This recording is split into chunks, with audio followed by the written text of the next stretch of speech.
Hallelujah hallelujah hallelujah hallelujah hallelujah. Hallelujah. पवित्र Bible के अंदर एक शब्द है हालेलुया, है ना, जो हम बोलते हैं हर प्रार्थना सभा के अंदर। और पवित्र बाइबल बताती है कि स्वर्ग में जो हमारा अनंत काल का जीवन है, इस शब्द से परमेश्वर की महिमा होती है। हालेलुया, है ना। और इस शब्द का अर्थ पता है आपको क्या है? हमारा जो परमेश्वर है यहोवा, उसकी स्तुति हो। हालेलुया। इस शब्द के अंदर, हालेलुया के अंदर यहोवे का नाम है। वो परमेश्वर, पुराने नियम में उनका नाम आता है यहोवा, उनकी स्तुति है और हम उनकी स्तुति करते हैं। पवित्र बाइबल बताती है इस शब्द के अंदर एक बड़ी सामर्थ है और एक दर्शन है जो पवित्र बाइबल के अंदर बताया गया है। जो प्रभु यीशु मसीह के एक शिष्य यूहन्ना देखते हैं कि स्वर्ग में वो आगे का एक समय परमेश्वर ने उनको पहले से दिखा दिया था कि सारे वो लोग जो स्वर्ग में पहुंच गए प्रभु यीशु मसीह के बलिदान के द्वारा, वो सब स्वर्ग में परमेश्वर की स्तुति कर रहे हैं और हालेलुया बोल रहे हैं। ये शब्द परमेश्वर की स्तुति का है, इसको आप बोलेंगे, परमेश्वर आपको बड़ी आशीष देगा। आइए, अब समय है कि हम वचन के अंदर चलते हैं और परमेश्वर के पवित्र वचन के अंदर जाएंगे और मनन करेंगे। और गुड फ्राइडे का महान पर्व जो एक बार फिर से परमेश्वर ने अपनी बड़ी दया से हम सबके जीवन में दे दिया, पवित्र बाइबल से हम इसकी शिक्षा प्राप्त करेंगे। हमारे सामने पवित्र बाइबल में से अभी जो पाठ पढ़ाया गया, उस पवित्र बाइबल के पाठ में ये बताया गया कि प्रभु यीशु को जो सलीब पे लटकाया गया, तो सबसे पहले प्रभु यीशु मसीह के जो शब्द निकले थे, सबसे पहली वाणी जो प्रभु यीशु के मुंह से निकली थी, वो क्या निकली थी कि हे पिता, इन्हें क्षमा करना, क्योंकि ये नहीं जानते कि क्या कर रहे हैं। आपको पता है प्रभु यीशु के मुंह से ये जो वाणी निकली थी, ये जो शब्द निकले थे, ये कितनी वेदना के बाद निकले थे। पवित्र बाइबल बताती है कि प्रभु यीशु का जब सलीब पे चढ़ाया गया, उससे पहले, एक रात पहले, कल भी हमने प्रार्थना सभा में इस चीज को देखा था कि जब प्रभु यीशु को गिरफ्तार किया गया, उनके ऊपर झूठे आरोप लगा के और एक स्थान से दूसरे स्थान को ले जाया गया, उनके ऊपर मुकदमा चढ़ा। और जब प्रभु यीशु को क्रूस की सजा सुनाई गई, उससे पहले उनको 39 कोड़े मारे गए। उस समय पूरे विश्व में रोमी साम्राज्य जो है उसका राज्य था और उसमें एक सजा होती थी 39 कोड़े मारने की। और वो कोड़े कोई मामूली कोड़े नहीं थे, उन कोड़ों के अंदर कीलें लगी हुई होती थी, कांटे लगे हुए होते थे। एक कोड़ा जब किसी इंसान के ऊपर चलता था और वापस आता था, तो उसकी पूरी खाल, उसका मांस वापस खींच के ले आता था। प्रभु यीशु को ऐसे 39 कोड़े मारे गए थे। पवित्र बाइबल के अंदर एक जगह बताया गया है कि प्रभु यीशु इतने खूबसूरत थे कि कोई 10,000 लोगों के बाद इतना खूबसूरत इंसान होता है। लेकिन जब वो 39 कोड़े उनको मारे गए, तो पवित्र बाइबल के अंदर बताया गया है कि उनके शरीर की हालत, उनके चेहरे की हालत ऐसी हो गई थी जैसे हल चलाने के बाद जमीन की हो जाती है। और वो इतने बदसूरत बन गए कि कोई उनकी तरफ देखना भी पसंद नहीं करता था। उन 39 कोड़ों को खाने के बाद प्रभु यीशु को कहा गया कि अभी भारी सलीब उठाओ और इस भारी सलीब को आप लेके जाओ। और उस भारी सलीब को लेके वो एक स्थान था जिसका नाम गुलगुता था, खोपड़ी नाम का स्थान था, एक पहाड़ी थी, वहां पे प्रभु यीशु गए और वहां पे उनको सलीब की मृत्यु दी गई थी। तो वहां पे उनको सलीब पे चढ़ाया गया।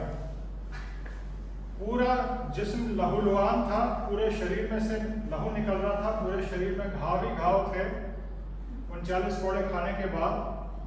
और सलीब पे जब उनको चढ़ाया गया, उनके हाथ और पाँव में कीलें ठोकी गई और उनके सिर पे कांटों का ताज पहनाया गया। सिपाहियों ने उनका मजाक बनाने के लिए कि ये राजा है, इसको कांटों का ताज पहनाओ। और वो कांटों का ताज जब उनके सिर पे रखा गया, एक एक कांटा उनके सिर के अंदर चला गया। सर के ऊपर कांटों का ताज था जिसका एक एक कांटा उनके सिर में चला गया था। हाथ और पाँव में कीलें ठोकी हुई थी, पूरे शरीर में से लहू बह रहा था। और सामने जो लोग थे वो उनका मजाक बना रहे थे, उनका उपवास कर रहे थे।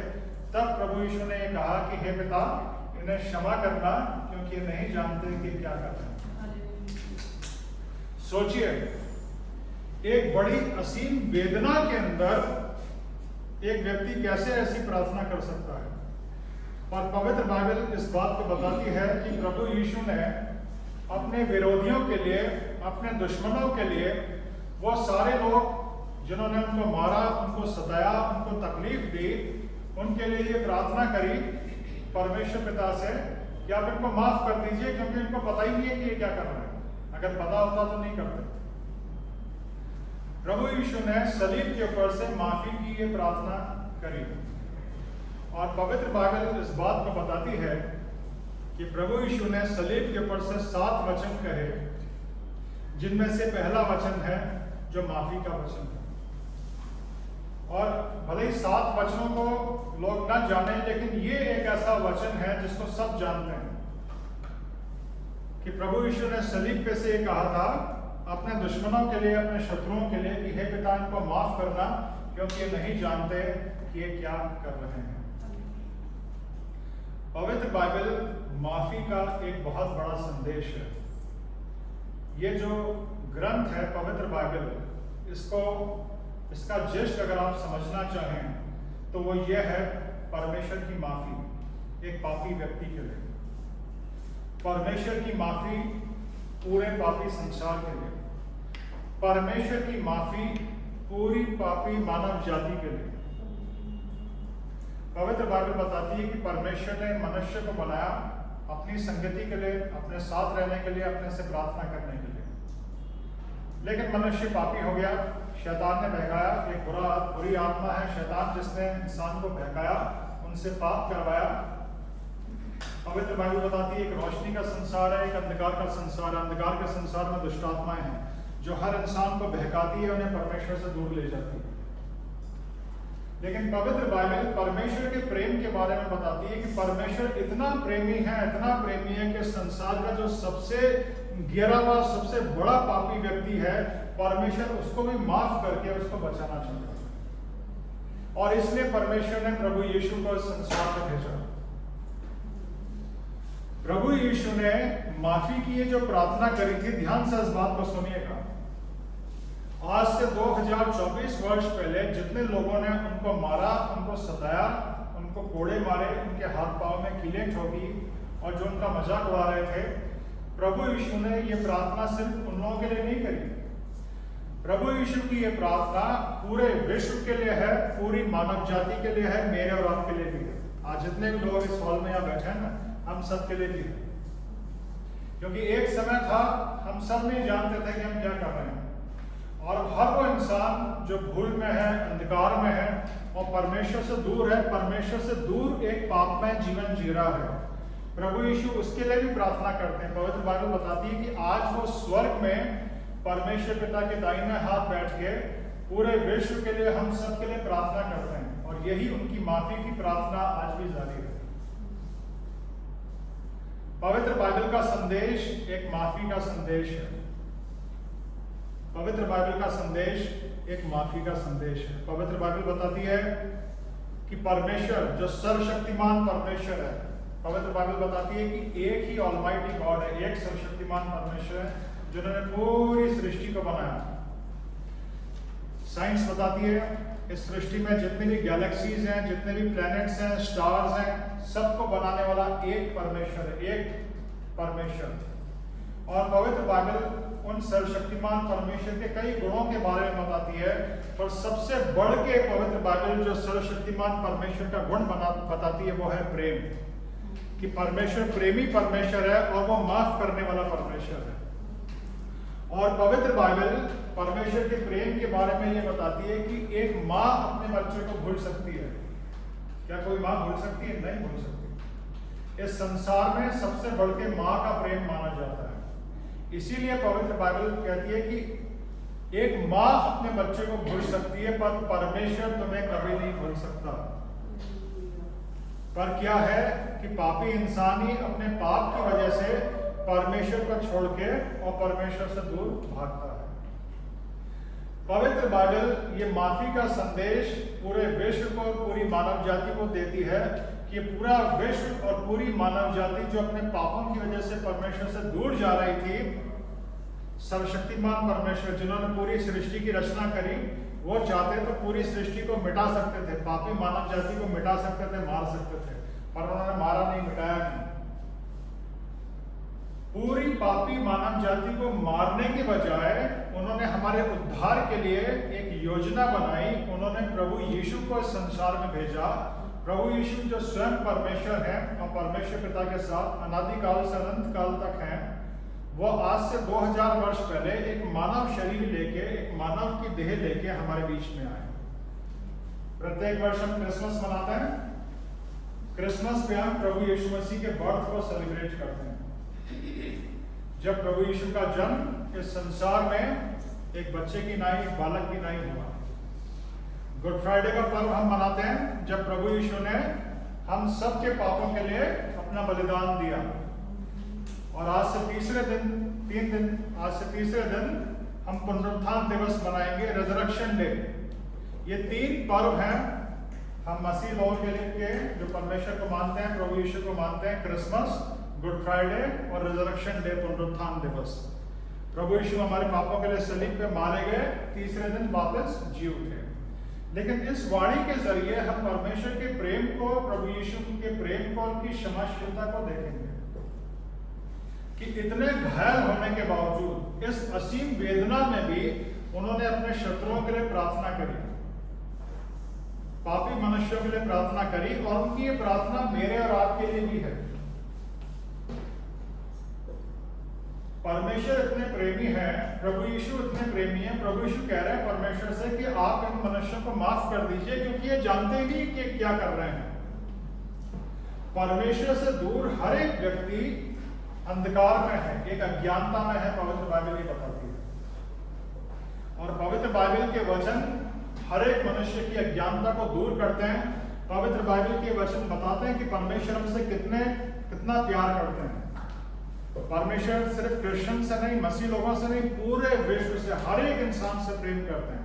इस संसार के अंदर जितने भी धर्म है ना, क्रिश्चियनिटी भी, सब इंसानों के द्वारा बनाए गए हैं। परमेश्वर ने कोई धर्म नहीं बनाया। मैं आप लोगों को बता दूं, परमेश्वर इस पूरे विश्व को, पूरी मानव जाति को बनाने वाले परमेश्वर हैं, और वो सबसे, पूरी मानव जाति से और हर एक व्यक्ति से प्रेम करते हैं। और प्रभु यीशु ने पूरी मानव जाति को पाप से और नरक की आग से बचाने के लिए ही प्रभु यीशु को संसार में भेजा। और प्रभु यीशु ने सलीब के ऊपर से माफी की प्रार्थना करी कि हे पिता, इन्हें क्षमा कर दे। प्रभु यीशु के वचन हमें बताता है कि परमेश्वर हमसे कितना प्रेम करते हैं। प्रभु यीशु के वचन हमें बताता है कि पवित्र बाइबल का संदेश एक माफी का संदेश है हर एक पापी व्यक्ति के लिए। इस संसार का सबसे बड़ा जो पापी व्यक्ति है, उसको भी प्रभु यीशु क्षमा करना चाहते हैं, माफ करना चाहते हैं। मसीही लोग कौन हैं? क्रिश्चियन लोग कौन हैं? वो माफ किए गए लोग हैं। जो लोग प्रभु यीशु का वचन सुनते हैं, पवित्र बाइबल के वचनों को सुनते हैं, और प्रभु यीशु के वचनों को सुन के अपने पापों से पश्चाताप कर लेते हैं, परमेश्वर उनके पापों को क्षमा करता है। एक बार किसी व्यक्ति ने पूछा कि पादरी साहब, क्या मसीह लोग बिल्कुल पाप नहीं करते? क्या मसीह लोग संसार से अलग हो जाते हैं? क्या वो बिल्कुल पवित्र बन जाते हैं? मैंने कहा वास्तविकता यह है कि हर एक व्यक्ति संसार का, चाहे वो किसी भी धर्म का हो, वो जब तक इस संसार में है, इस शरीर में है, पाप उसके ऊपर जोर मारेगा। पर इस संसार के लोगों में और मसीह लोगों में जो फर्क है, मसीह लोग वो माफ किए गए लोग हैं। उनके पापों को परमेश्वर ने, प्रभु यीशु ने माफ कर दिया है। और परमेश्वर इस संसार के बाकी सारे लोगों के पापों को भी माफ करना चाहता है। क्यों माफ करना चाहता है? क्योंकि हमारे पापों का मूल्य प्रभु यीशु ने सलीब पे चुका दिया। पवित्र बाइबल बताती है कि पाप की मजदूरी मृत्यु है। परमेश्वर ने एक कानून बनाया था, एक व्यवस्था बनाई थी, एक रूल बनाया था कि जो पाप करेगा वो मरेगा। लेकिन प्रभु यीशु ने उस कानून को अपने ऊपर ले लिया कि इस पूरी मानव जाति में जितने भी व्यक्ति हैं, जितने मनुष्य हैं, सबके बदले मैं मर रहा हूं। परमेश्वर ने पापी इंसान को मारने के बजाय, पापी इंसान को मिटाने के बजाय, पापी इंसान के पाप को और उसकी पाप की मजदूरी को अपने ऊपर ले लिया।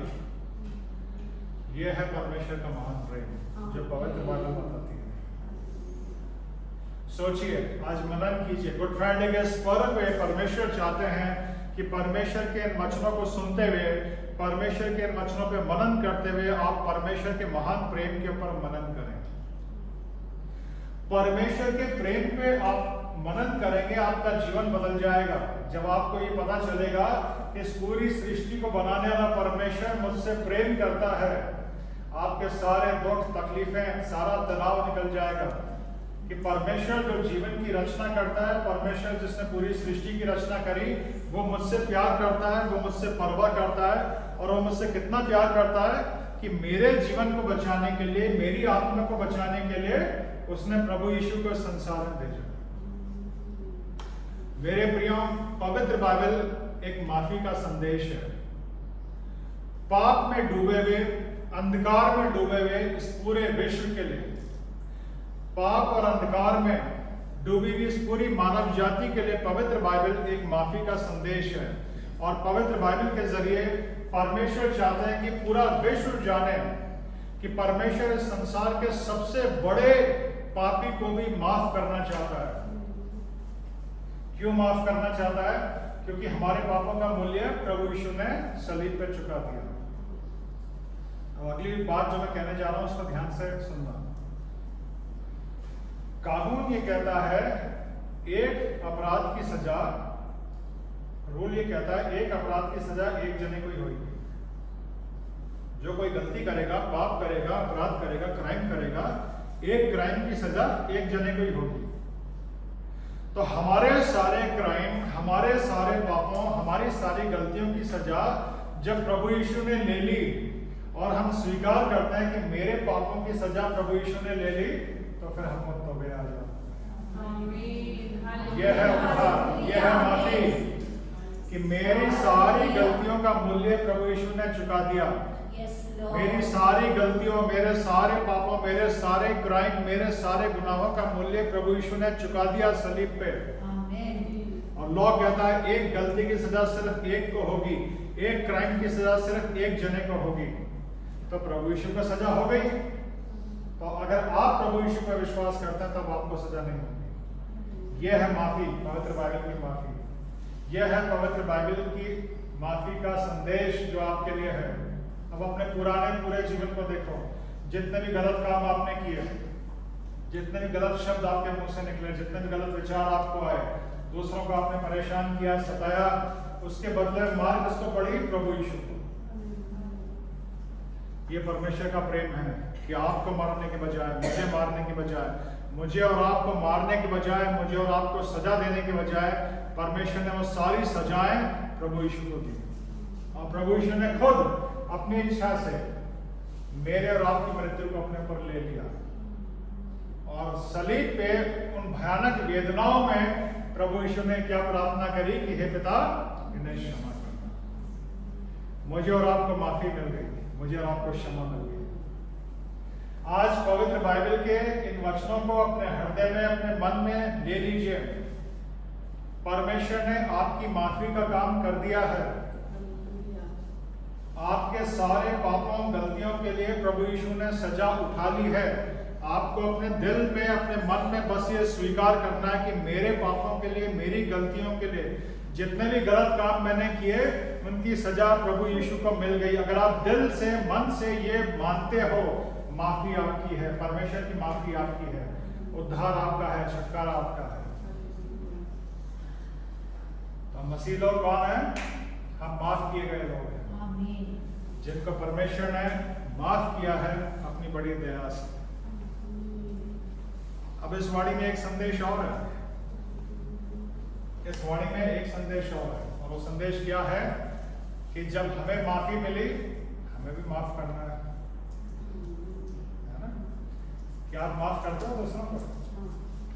क्या बात, माफ करते हो तो बहुत अच्छी बात है। हमने गलतियां करी, हमने क्राइम किए, हमने पाप किए, और जब हमने माफी मांगी, प्रभु यीशु को अपना उद्धारकर्ता स्वीकार किया, परमेश्वर ने हमें माफ कर दिया। तो अब पवित्र बाइबल ये कहती है कि जब आप माफ किए गए लोग हो तो आपको भी दूसरों को माफ करना है।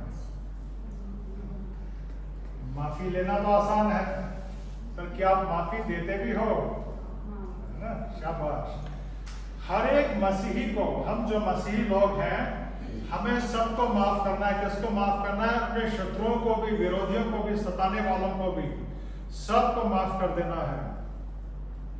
मेरे प्रियो, आज गुड फ्राइडे के इस पर्व पे जब आप परमेश्वर के महान प्रेम के ऊपर मनन कर रहे हैं और परमेश्वर की माफी के ऊपर मनन कर रहे हैं, और अगर आप माफ किए गए लोग हैं, अगर आप मसीही हैं, तो परमेश्वर इस वाणी के जरिए आज आपसे बात करना चाहता है कि आपके जीवन में जितने भी ऐसे लोग आए जिन्होंने आपको परेशान किया, सताया, आपको दुख दिया या आपको नुकसान पहुंचाया, आप उनको माफ कर सकते हो। उनको माफ, जिन्होंने आपको सताया, परेशान किया, आपको फाइनेंशियल लॉस दिया, आपकी बेइज्जती करी, आपके लिए कुछ कहा, पवित्र बाइबल बताती है सबको माफ कर दो। एक बार प्रभु के बहुत बड़े एक दास थे, एक संत थे, उन्होंने प्रभु से पूछा, परमेश्वर से पूछा कि इस पूरे संसार में आपका सबसे प्रिय व्यक्ति कौन है? ध्यान से सुनना। परमेश्वर के एक संत ने परमेश्वर से क्या पूछा कि संसार में आपका सबसे प्यारा व्यक्ति कौन है? क्या जो सबसे ज्यादा दुआ करता है वो आपका सबसे प्यारा है? जो सबसे ज्यादा भजन गाता है वो आपका सबसे प्यारा है? जो सबसे ज्यादा बाइबल पढ़ता है वो सबसे ज्यादा आपका प्यारा? आपका सबसे प्यारा व्यक्ति कौन है? मैं ये जानना चाहता हूं। परमेश्वर ने पता है क्या जवाब दिया? परमेश्वर ने कहा, इस पूरे संसार में मेरा सबसे प्यारा व्यक्ति वो है जिसके अंदर बदला लेने की ताकत होती है, पर वो बदला लेने के बजाय माफ करना पसंद करता है। सुना आपने? परमेश्वर ने क्या कहा? वो व्यक्ति जिसके अंदर ताकत होती है बदला लेने की, पर बदला लेने के बजाय जो माफ करना पसंद करता है, वो इस पूरे संसार में मेरा सबसे प्यारा व्यक्ति है। क्या आप परमेश्वर के प्यारे हैं? अब सोचिए, क्या आप परमेश्वर के प्यारे हैं?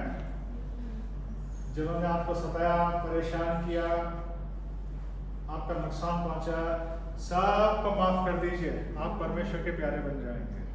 परमेश्वर का प्यारा बनना है, सबको माफ कर दो। क्यों? क्योंकि हमें माफी मिली है। जब हमें माफी मिली है तो हमें दूसरों को भी माफी देनी है। ये मसीही जीवन है। गुड फ्राइडे के इस पर्व में जब हम पवित्र बाइबल के माफी के संदेश के ऊपर मनन कर रहे हैं, मेरे प्रियो, परमेश्वर मुझसे और आपसे चाहते हैं कि जब परमेश्वर की माफी को हमने अपने दिल में, अपने जीवन में स्वीकार किया है, तो आप भी अपने जीवन में उन सब लोगों को माफ कर दीजिए जिन्होंने आपको सताया, परेशान किया। पर कई लोग ऐसे भी होते हैं, मैंने देखा है, 25 वर्ष ऊपर हो गए मुझे परमेश्वर की सेवकाई करते हुए, ऐसे भी लोग हमारे समाज में जो परमेश्वर का नाम भी लेते हैं, भजन भी गाते हैं, परमेश्वर की बात भी करते हैं, पर वो उनको खुद को तो माफी चाहिए, पर दूसरों को माफ करना पसंद नहीं करते। पता है, ऐसे लोग अपना नुकसान करते हैं। किसी ने कहा है कि जब आप माफ कर दोगे सबको, ध्यान से सुनना इस बात को, जब आप सबको माफ कर दोगे तो आपको पता चलेगा कि आपने एक कैदी को कैद में से छोड़ दिया। किसी ने कहा है जब आप सबको माफ कर दोगे तो आपको पता चलेगा आपने एक कैदी को कैद में से छोड़ दिया, और आपको ये भी पता चलेगा कि वो कैदी आप खुद थे। आप वो कैदी थे जो एक कैद में थे क्योंकि आपके अंदर गुस्सा था, आपके अंदर नफरत थी, अरे उसने ऐसा कर दिया, उसने ऐसा बोला, तो आप खुद एक पिंजरे के अंदर कैद थे, अपने गुस्से के पिंजरे में, अपनी नफरत के कैद में। तो सबको माफ कर दो। आज पवित्र बाइबल के संदेश में मनन करते हुए परमेश्वर पवित्र आत्मा की अगुवाई में मैं आपसे कह रहा हूं कि रात में जब आप सोते हो ना, सोने से पहले सबको माफ कर दो। बड़े आराम की नींद आई, दिन में अगर किसी ने आपसे कुछ कहा, किसी ने गुस्सा किया, किसी ने बुरा व्यवहार किया, किसी ने आपका नुकसान कर दिया, रात में सोने से पहले उसको माफ कर दो, बहुत आराम की नींद आएगी, बहुत आराम की सुकून से भरी नींद आएगी। क्यों? क्योंकि प्रभु यीशु मसीह ने मुझे और आपको माफ किया। और जब मैं और आप भी माफ करते हैं प्रभु यीशु के प्यार को याद करके, तो परमेश्वर की तरफ से, प्रभु यीशु की तरफ से हम आशीषित होते हैं। आप आशीष पाना चाहते हैं जीवन में? आप परमेश्वर के प्यारे बनना चाहते हैं? माफ कर दीजिए। बात से किसी से झगड़ा नहीं, है ना? किसी से झगड़ा नहीं, किसी को बुरा नहीं बोलना, किसी पे गुस्सा नहीं करना, सबको माफ कर देना, सबको माफ कर देना। फिर पवित्र बाइबल में से जो पाठ हमारे सामने पढ़ा गया, उसमें एक वर्णन था कि जब प्रभु यीशु को सलीब पे चढ़ा गया तो उनके साथ दो कुकर्मी थे। किसी ट्रांसलेशन में उनको कुकर्मी कहा गया है, किसी में डाकू कहा गया। दो व्यक्ति थे जिनको प्रभु यीशु के साथ ही सलीब पे चढ़ाया गया। अब प्रभु यीशु भी सलीब पे हैं, प्रभु यीशु भी सलीब पे हैं और उनके दोनों तरफ दो कुकर्मी हैं। पवित्र बाइबल में लिखा है कि एक कुकर्मी ने प्रभु यीशु का मजाक उड़ाया और उनसे बोला कि अरे लोग कहते हैं तू परमेश्वर का बेटा है, तू परमेश्वर है, तेरे अंदर पावर है, तू बचा ले अपने आप को, तू अपने आप को भी बचा ले और मुझे भी बचा ले। पर दूसरे ने उसको डांटा और दूसरे ने कहा क्या तू परमेश्वर से भी नहीं डरता? और उस दूसरे ने प्रभु यीशु के लिए कहा कि इसने तो कोई गलती नहीं करी, पर हम अपनी गलतियों की सजा भोग रहे हैं, हमने पाप किया, हमने गलतियां करी है। और वो जो दूसरा डाकू या दूसरा कुकर्मी है, वो प्रभु यीशु से एक प्रार्थना करता है कि हे प्रभु, जब तू अपने राज्य में आए तो मुझे भी याद रख। आमीन, हालेलुया। और पता क्या होता है, जैसे ही वो प्रभु से प्रार्थना करता है तो प्रभु यीशु उससे कहते हैं कि मैं तुझसे सच कहता हूं, तू आज ही, कल नहीं, तू आज ही मेरे साथ स्वर्गलोक में होगा। अब ये जो वर्णन है क्या बताता है? मृत्यु बिल्कुल पास है, मृत्यु सामने है, पर दो कुकर्मी हैं। एक कुकर्मी अभी भी इस संसार में जीना चाहता है, शारीरिक मृत्यु सामने होने के बावजूद भी उसके हृदय में कोई परिवर्तन नहीं है। लेकिन दूसरा, अच्छा यहाँ पे एक बात ये भी मनन करने लायक है कि दोनों प्रभु यीशु से प्रार्थना कर रहे हैं। पहला मजाक उड़ाते हुए कह रहा है कि तू अपने आप को भी बचा ले, मुझे बचा ले, यानी दोनों ने प्रभु यीशु के बारे में सुना होगा, इसीलिए तो प्रभु यीशु से ये कहा। पहले ने मजाक भी उड़ाया और दूसरे ने प्रार्थना करी, क्योंकि दोनों सुन चुके थे प्रभु यीशु के बारे में। ये दो जो कुकर्मी हैं, ये जो दो डाकू हैं, ये इस पूरे संसार के लोगों के बारे में हम बताते हैं कि इस पूरे संसार के लोग ऐसे दो भागों में बटे हुए हैं। ये दो कुकर्मी थे, दो डाकू थे। न जाने इनके जीवन में इनके साथ क्या हुआ होगा, बुरे हादसे हुए होंगे, लोगों ने इनको सताया होगा, परेशान किया होगा, इनके ऊपर जुल्म किए होंगे, इसीलिए ये डाकू बन गए, ये कुकर्मी बन गए। और अब मृत्यु इनके सामने थी, इनका जीवन समाप्त होने जा रहा था। लेकिन एक कुकर्मी मौत सामने देखने के बाद भी प्रभु यीशु का मजाक ही उड़ा रहा है। लेकिन दूसरा बड़ी नम्रता और दीनता से प्रभु यीशु से प्रार्थना करता है, तो प्रभु यीशु वहीं उसको एक अनंत काल के जीवन का आश्वासन देते हैं, वहीं उसको उद्धार मिल जाता है कि मैं तुझसे सच कहता हूं, तू आज ही मेरे साथ स्वर्गलोक में होगा। अब यहां ध्यान दीजिए, जिसने प्रभु यीशु का मजाक उड़ाया और जिसने प्रभु यीशु से प्रार्थना करी, दोनों की शारीरिक मृत्यु हुई। आपकी शारीरिक मृत्यु तो होगी, चाहे आप प्रभु यीशु को मानो चाहे ना मानो। लेकिन इस शारीरिक जीवन में रहते हुए अगर आपने अपने पापों से पश्चाताप कर लिया और प्रभु यीशु को अपना उद्धारकर्ता स्वीकार कर लिया, तो पवित्र बाइबल बताती है प्रभु यीशु इस कुकर्मी की तरह आपको भी एक अनंत काल के जीवन का आश्वासन देगा। अनंत काल का जीवन, एक हमेशा हमेशा का जीवन जो कभी खत्म नहीं होगा। इस शारीरिक जीवन के बाद वो जीवन शुरू होता है और वो जीवन प्रभु यीशु अपने पर विश्वास करने वालों को देते हैं। हम जो प्रभु यीशु को मानते हैं और इस संसार के वो सारे लोग जो प्रभु यीशु को नहीं मानते एक दिन सब मर जाएंगे। इस हॉल के अंदर जितने भी लोग, इस बड़े खूबसूरत हॉल के अंदर जितने भी लोग बैठे हैं एक दिन सब खत्म हो जाएंगे, सब मर जाएंगे। लेकिन मरने के बाद हमारे शरीर में जो आत्मा है वो कहाँ जाएगी ये मायने रखता है। हमारे शरीर के अंदर जो आत्मा है, जो परमेश्वर का स्वरूप है, इस आत्मा को नरक की आग से बचाने के लिए प्रभु यीशु ने सलीब पर अपना बलिदान दिया।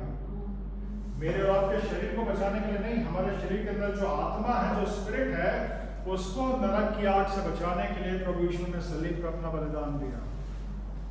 अगर आप किसी शारीरिक जीवन में अपने पापों से पश्चाताप करके प्रभु यीशु को अपना उद्धारकर्ता स्वीकार करते हैं तो प्रभु यीशु आपको एक अनंत काल के जीवन का आश्वासन देते हैं। मेरे प्रियो, हम मसीह लोग जिनको माफी मिली है, हमारे पास एक अनंत काल का जीवन है।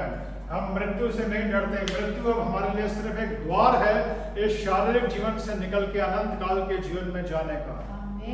अगर आप चाहते हैं कि मृत्यु का भय आपके जीवन से निकल जाए तो अपने पापों से पश्चाताप करके प्रभु यीशु को अपना उद्धारकर्ता स्वीकार करिए। पवित्र बाइबल बताती है पाप भय को लेकर आता है। अगर आपका जीवन पाप में है, आपको मृत्यु से डर लगेगा।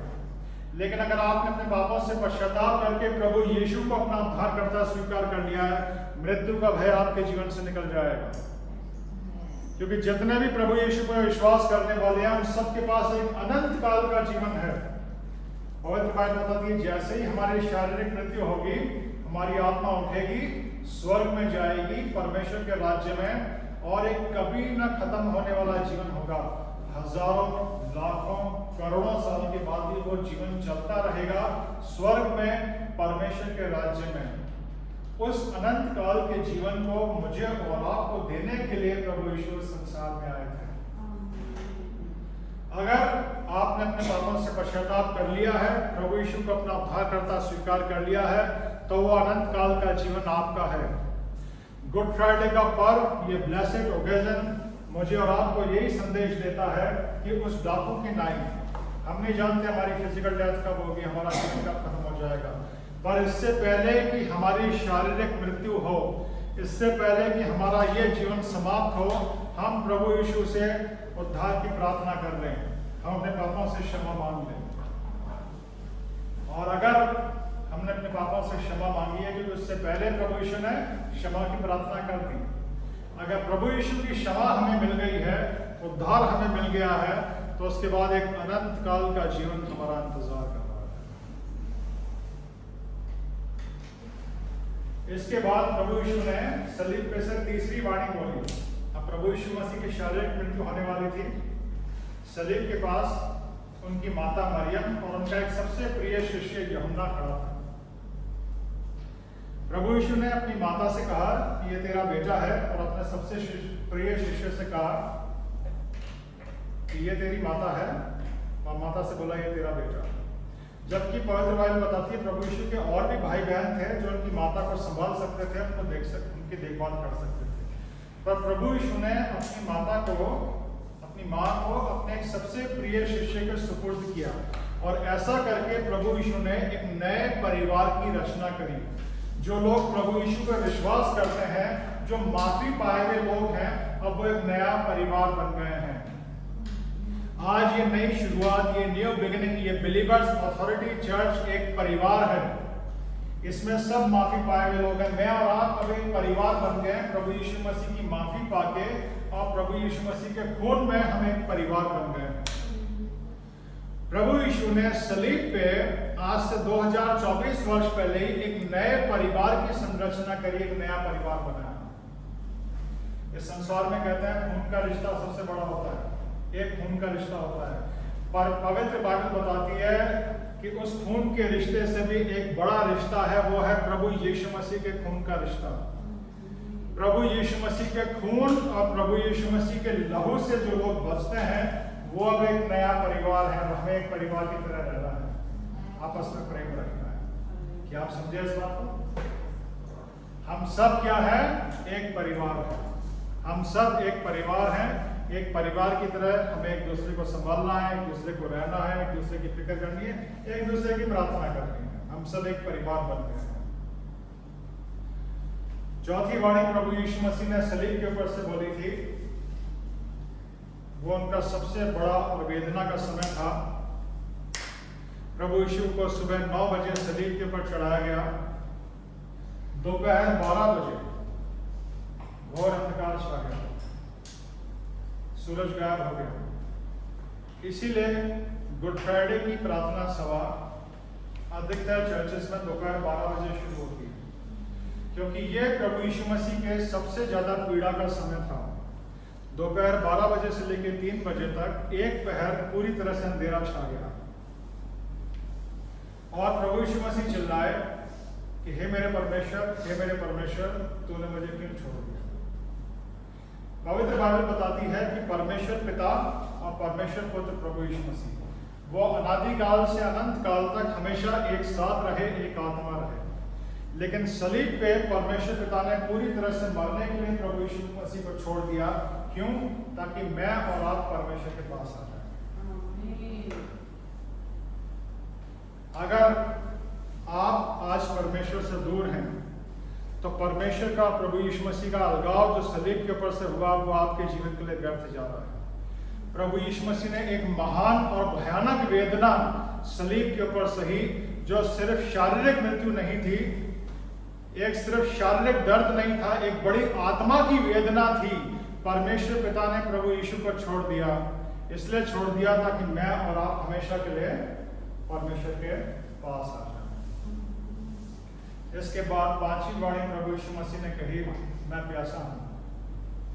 उन असीम वेदनाओं में प्रभु यीशु मसीह को प्यास लगी, जो इस बात को बताती है कि प्रभु यीशु मसीह एक मानव देह में थे, एक शरीर में होकर आए थे मेरे और आपके पापों का बलिदान देने के लिए। उनके पास कोई दैवीय शक्ति नहीं थी उस वक्त, सिर्फ एक साधारण शरीर में थे और एक साधारण शरीर में रहते हुए उन्होंने मेरे और आपके पापों का मूल्य सलीब पे चुकाया। 5वीं वाणी उन्होंने बोली, मैं प्यासा हूं, जो इस बात को बताता है कि प्रभु यीशु मसीह एक साधारण देह में होकर इस सारे सताव को, दर्द को मेरे और आपके लिए सहा। क्योंकि अगर उनके अंदर उस वक्त भी कोई दैवीय ताकत होती तो ये सारा दर्द, ये तकलीफें उनके लिए कुछ नहीं होती। जो कोड़े उनको मारे गए, जो हाथ पांव में कीलें ठोकी गई, अगर उनके अंदर कोई सुपरनैचुरल पावर होती, दैवीय शक्ति होती, तो वो आराम से सह जाते। लेकिन एक साधारण मानव मनुष्य देह में रहते हुए उन्होंने इन सारी पीड़ाओं को मेरे और आपके पापों के लिए सहा। ये वाणी ये संदेश देती है, जब प्रभु यीशु मसीह ने कहा, मैं प्यासा हूं, जैसे एक साधारण मनुष्य को प्यास लगती है, उनको भी उन असीम वेदनाओं में प्यास लगी। इसके बाद उन्होंने 6ठी वाणी सलीब के ऊपर से कही, जो एक बड़ी आशीषित वाणी है। उन्होंने बोला, सब पूरा हुआ। क्या पूरा हुआ? मेरे और आपके उद्धार का काम पूरा हुआ। सब पूरा हुआ, मेरे और आपके उद्धार का काम पूरा हुआ। कैसे पूरा हुआ? क्योंकि मनुष्य पाप की वजह से परमेश्वर से अलग था। उस अलगाव को प्रभु यीशु ने सहा सलीब के ऊपर से। जैसे ही परमेश्वर पिता ने परमेश्वर पुत्र को सलीब पे छोड़ा अकेला मरने के लिए, जैसे ही परमेश्वर का, प्रभु यीशु का अलगाव हुआ आत्मा में, मेरे और आपके उद्धार का काम सलीब पे पूरा हुआ। और इसीलिए जीवित रहते हुए ही उन्होंने कहा, सब पूरा हुआ। सलीब पर प्रभु यीशु मसीह की शारीरिक मृत्यु से मेरे और आपके उद्धार का काम पूरा नहीं हुआ। मेरे और आपके उद्धार का काम तब पूरा हुआ जब परमेश्वर पिता का, परमेश्वर पुत्र का अलगाव हुआ। इसीलिए जीवित रहते हुए प्रभु यीशु मसीह कहते हैं, सब पूरा हुआ। पर क्या परमेश्वर के उद्धार का काम आपके जीवन में पूरा हुआ है, ये आपको सोचना है। परमेश्वर ने सलीब पे आपके उद्धार का काम पूरा कर दिया है, पर क्या परमेश्वर के उद्धार का काम आपके जीवन में पूरा हुआ है? ये सोचने के लिए, ये मनन करने के लिए परमेश्वर ने आपको एक और गुड फ्राइडे का पर्व दिया है। और 7वीं और आखिरी वाणी, 7वां और आखिरी वचन प्रभु यीशु मसीह ने कहा, हे पिता, मैं अपनी आत्मा तेरे हाथों में सौंपता हूं। शरीर असीम वेदनाओं में था, लेकिन शरीर से बढ़कर आत्मा है, और उस आत्मा को प्रभु यीशु मसीह ने ऐसी जगह सौंपा जहां वो सबसे सुरक्षित है, परमेश्वर के नाम। अब गुड फ्राइडे के इस पर्व पे 7वीं वाणी के जरिए परमेश्वर आपसे बात करना चाहते हैं। क्या आज आपकी आत्मा सुरक्षित है? आज कितने लोग हैं जो इस हॉल में बैठे हैं जिनको पूरा कॉन्फिडेंस है कि अगर अभी मैं मर जाऊं तो मेरी आत्मा स्वर्ग में जाएगी? है ये विश्वास आपको? यस। अगर अभी आज हम सबकी फिजिकल डेथ हो जाए, शारीरिक मृत्यु हो जाए, तो इस शरीर में जो आत्मा है वो कहाँ जाएगी? प्रभु के पास। एक और गुड फ्राइडे का पर्व परमेश्वर ने अपनी बड़ी दया प्रेम अनुग्रह से मुझे और आपको दिया है, और इसलिए दिया है कि इससे पहले कि हमारी शारीरिक मृत्यु हो, हम अपनी आत्मा को सुरक्षित कर लें। पिछले 2000 वर्षों से प्रभु यीशु मसीह के शिष्य एक देश से दूसरे देश, हर देश में जाके, हर शहर गांव में जाके, हर बस्ती में जाके प्रभु यीशु के उद्धार की कथा को सुना रहे हैं। क्यों? किसी धर्म को फैलाने के लिए नहीं, धर्म परिवर्तन करने के लिए नहीं, आत्माओं को बचाने के लिए। यह आत्माओं को बचाने का प्रयास है। प्रभु यीशु का सुसमाचार, प्रभु यीशु के उद्धार की कथा जो सुनाई जाती है, वो आत्माओं को बचाने के लिए सुनाई जाती है। जितने भी लोग आज इस हॉल में बैठे हैं और जितने लोग बाद में ऑनलाइन इस वचन को सुनेंगे, आप सब लोग ध्यान से सुन लें। प्रभु यीशु के उद्धार की कथा आत्माओं को बचाने के लिए सुनाई जाती है। हम लोग धर्म परिवर्तन नहीं करते, हम किसी को धर्म परिवर्तन करने के लिए नहीं कहते। प्रभु यीशु किसी का धर्म बदलने के लिए नहीं आए थे, न वो किसी नए धर्म को बनाने के लिए आए थे, वो आत्माओं को बचाने के लिए आए थे। और हमारी आत्माएं सिर्फ प्रभु यीशु के द्वारा बचती हैं। क्यों? क्योंकि सिर्फ प्रभु यीशु ने हमारे पापों के लिए सलीब पर अपना बलिदान दिया। और पवित्र बाइबल बताती है कि हर एक व्यक्ति को जीते जी इस शारीरिक जीवन में रहते हुए ही अपनी आत्मा को सुरक्षित करना है नरक की आग से। क्या आपकी आत्मा नरक की आग से सुरक्षित है? आज जितने लोग यहाँ बैठे हैं इस हॉल में, परमेश्वर चाहते हैं बड़ी गंभीरता से अपने दिल के ऊपर, अपने मन के ऊपर मनन करें। बाद में जितने लोग ऑनलाइन इस वचन को सुनेंगे, प्रभु यीशु ने आपके शरीर को नहीं, प्रभु यीशु ने आपकी आत्मा को नरक की आग से बचाने के लिए सलीब पे भयानक वेदनाएं सही। और परमेश्वर चाहते हैं कि इससे पहले कि आपकी शारीरिक मृत्यु हो, आप अपने पापों से पश्चाताप करके प्रभु यीशु को अपना उद्धारकर्ता स्वीकार करके अपनी आत्मा को सुरक्षित कर लें। क्योंकि जैसे ही फिजिकल डेथ होगी, एक अनंत काल का जीवन शुरू होगा, और उस अनंत काल के जीवन के 2 भाग हैं, स्वर्ग और नरक। आप कैसे मरोगे मायने नहीं रखता। आप भले बड़े आराम से इस संसार के सबसे बड़े घर में बहुत आरामदेह बिस्तर पे मरो, चाहे एक्सीडेंट में मरो, चाहे बीमारी से मरो, ये मायने नहीं रखता। पर मरने के बाद आपके शरीर में जो आत्मा है वो कहाँ जाएगी, ये मायने रखता है। अब सोचिए, इस संसार का सबसे धनवान व्यक्ति, संसार के सबसे बड़े और सबसे आरामदेह बिस्तर पे अगर मरे पर उसकी आत्मा नरक की आग में जाए, क्या फायदा? परमेश्वर चाहते हैं कि जब तक हम इस शरीर में हैं, इसी शारीरिक जीवन में रहते हुए हम अपनी आत्मा को नरक की आग से सुरक्षित कर लें। क्या आपकी आत्मा नरक की आग से सुरक्षित है? ये सोचिए, ये मनन करिए आज गुड फ्राइडे के इस बात। प्रभु यीशु ने हमारी आत्माओं को नरक की आग से बचाने के लिए भयानक वेदनाएं सही। मेरे प्रियो, आपने कई युद्धों के बारे में सुना होगा, बड़ी बड़ी लड़ाइयों के बारे में सुना होगा, पर इस पूरी सृष्टि में सबसे बड़ी लड़ाई जो चल रही है वो 2 आत्मिक संसारों की है। रोशनी का संसार और अंधकार का साम्राज्य, इन 2 आत्मिक संसार के बीच में सबसे बड़ी जो लड़ाई चल रही है वो आत्माओं के लिए है। हर एक आत्मा के लिए लड़ाई चल रही है। अंधकार का साम्राज्य और शैतान चाहता है कि वो ज्यादा से ज्यादा आत्माओं को नरक की आग में ले जाएं, और परमेश्वर चाहते हैं कि ज्यादा से ज्यादा लोग स्वर्ग के राज्य में आए। आमीन। ये पवित्र बाइबल का संदेश है, ये सुसमाचार है, ये पवित्र बाइबल का मैसेज है जो प्रभु यीशु के सारे शिष्य सारा दुख तकलीफ उठाने के बाद भी, सताव झेलने के बाद भी सुनाते हैं। क्यों? किसी धर्म को बढ़ाने के लिए नहीं, किसी धर्म का प्रचार करने के लिए नहीं, आत्माओं को बचाने के लिए।